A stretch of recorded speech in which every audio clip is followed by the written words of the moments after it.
On this episode of Winston Woes and the PWDs, we will be discussing the truth behind Joe Namath's fraudulent Hall of Fame career and why Eli Manning is the true king of New York. Griffin Flood. Today we're with Winston Rose, Austin Riello in studios, NFL PWD Griffin Flood, who is calling in home sick today with a 100.4 fever. And Griffin Flood, would you like to start us off? Yes, I would love to. Thanks for making the time to call me, guys, and get me involved with the podcast. I appreciate it. Anytime. Of course. So, when we were looking at this research project, Austin and I don't know about Winston Woes, but Austin and I are Giants fans, and we wanted to base our opinion off of the fact that Eli Manning is and should be a Hall of Fame quarterback when he is eligible in the year 2025, which we will get into later. So we looked at the requirements for the Hall of Fame, which is a part of our introduction. So this is just a little bit of background information. When being inducted into the Pro Football Hall of Fame, a player must have been connected to the game of football 5 years prior to the time of selection. The Hall of Fame Committee's current ground rules do stipulate that between 4 and 8 new members will be selected each year.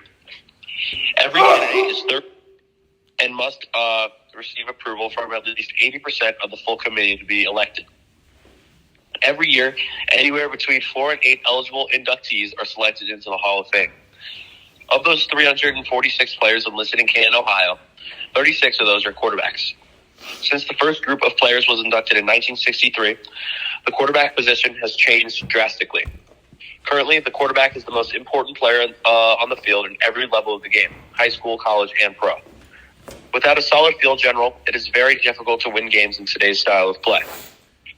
During the era of Joe Namath, quarterbacks were just beginning to develop more of an advanced passing game. However, pro football was still dominated by the effectiveness to run the ball. Over time, the quarterback has developed to become the most important position in the game, and 3,000-yard passing seasons, which were once impressive, no longer help make a playoff run. Throughout the 2000s and 2010s, the number of Hall of Fame quarterbacks has increased exponentially throughout the years. Quarterbacks such as Eli Manning have proven themselves to be Hall of Fame quarterbacks, winning multiple Super Bowls against the unbeaten Tom Brady and 2 Super Bowl MVPs.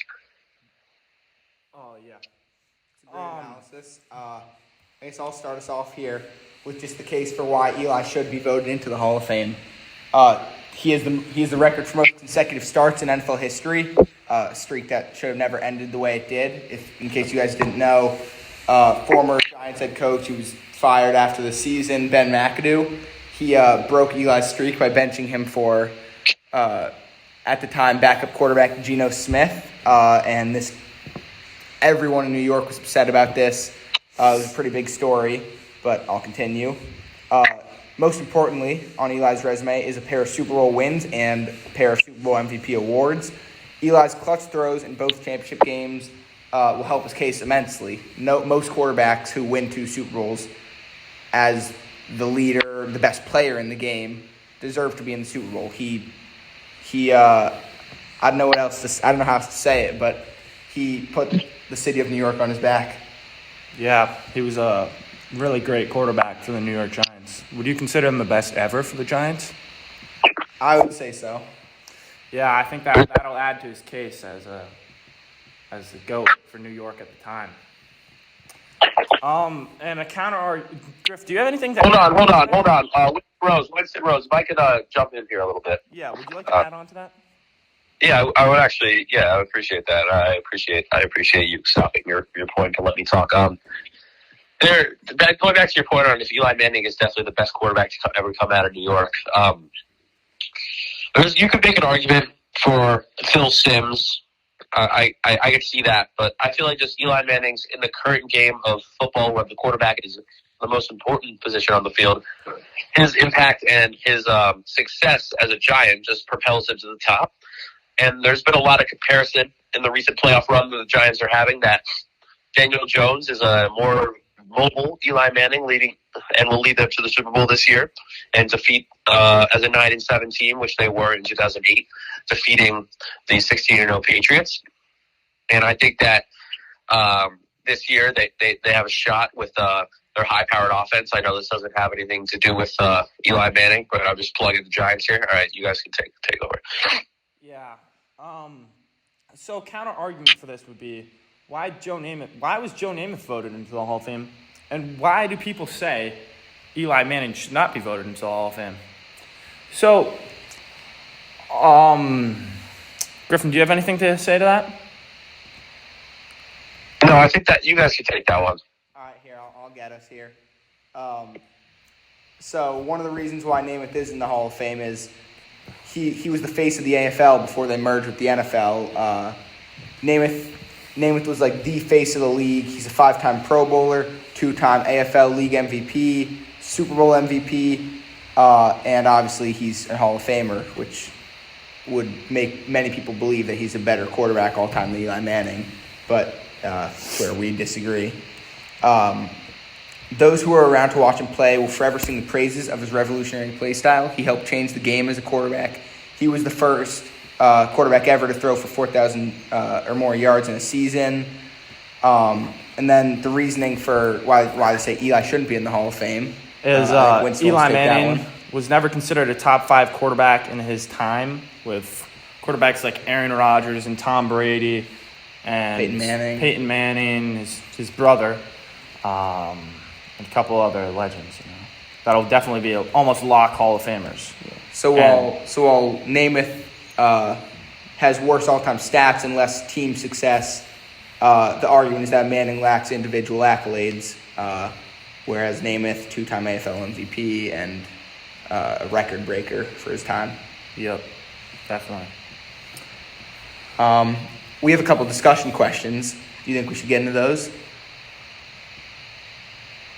Griffin, you still there? Yeah, I'm still here. I apologize. I was on mute. I don't know how that happened, but it's all good. Technical difficulties, they happen. Yeah. Shall I start us off with our first discussion question? All right. So let's see. So I was actually thinking about this the other day, and during the time that Namath played in the NFL, it was primarily dominated by the teams that could run the ball effectively.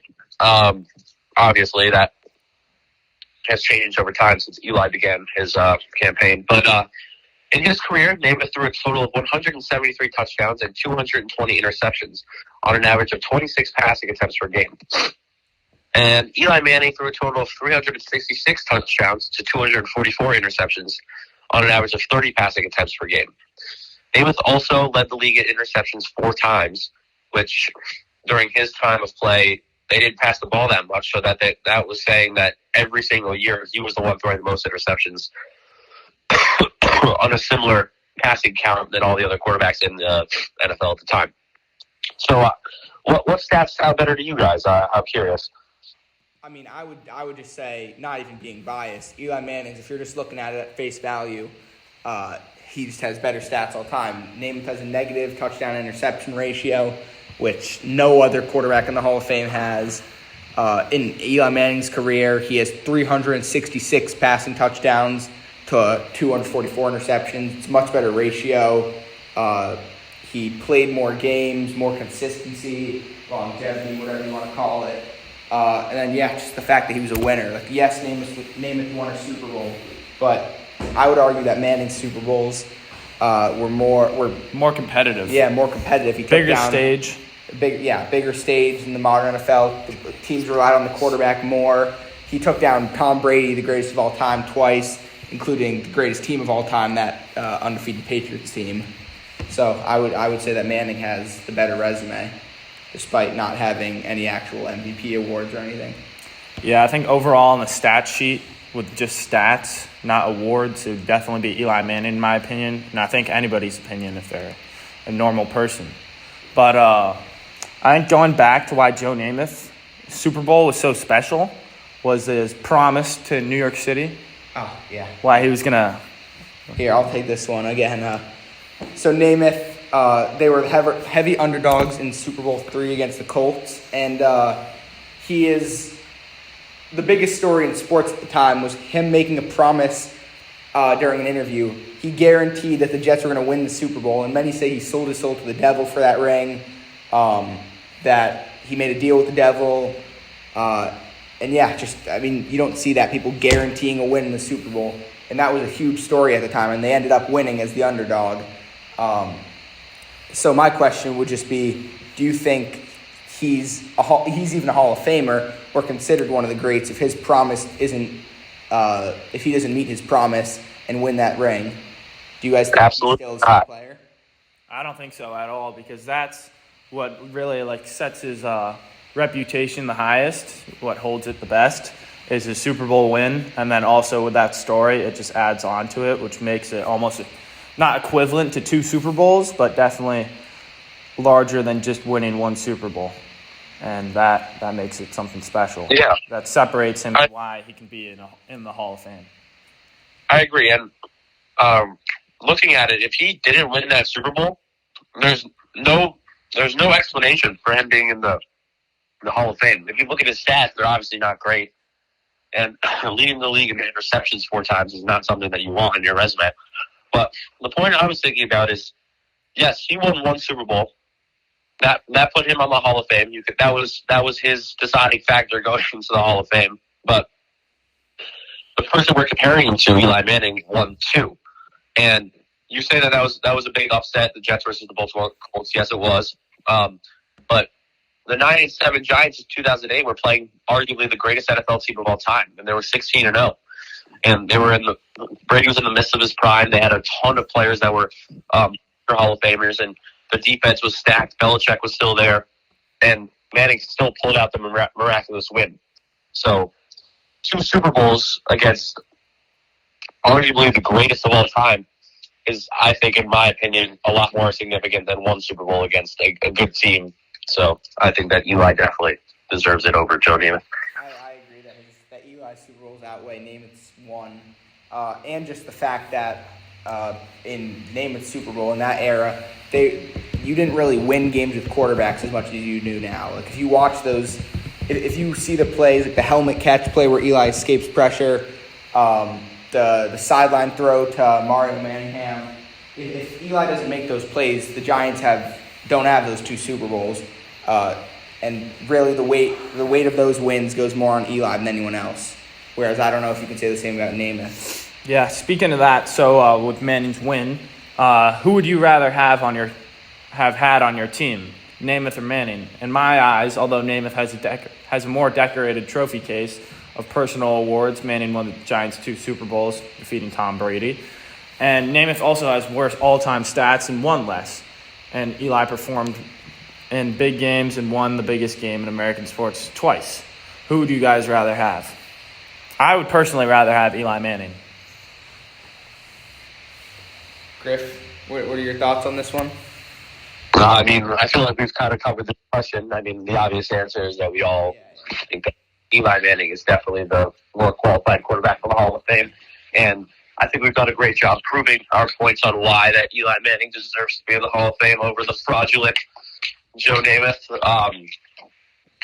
So, yes, I do agree with you, Winston, on the fact that Eli Manning, I'd much rather have him. He was more of a game manager, less of a he didn't turn the ball over nearly as a high as rate as Namath did. So I feel like Eli Manning would definitely be my quarterback. Yeah. All right, we're going to bring an outside perspective into this. We have Luca Corsano-Leopizzi here, a football offensive and defensive lineman here. So, Luca, who would you rather have on your team, Joe Namath or Eli Manning? Well, as a Patriots fan, I didn't get to experience firsthand the 2 Super Bowls that Eli Manning won. But Are you aware of the difference in stats between the 2 quarterbacks? I'm very aware. I'm pretty sure Eli Manning is far and away the leader of that category. Oh, yeah? Right? For sure. But seeing the videos of the 2 Super Bowls, looking back on it, obviously it makes me want to hate Eli Manning, but just seeing how clutch he was in those 2 big moments, being able to come through and win the Super Bowl for the Giants, I definitely have to take Eli Manning in that argument. Wow. I think Big Lou said it perfectly. I'm glad we could help prove our point, get an outside perspective on this. Thank you, Griffin, for battling through your sickness and calling in. Thank you. No problem. Yeah, it's fabulous having you on here. We hope all the viewers come back for our next episode. Stay tuned. Yep. Maybe we'll bring in some more PWDs. Yeah, could be.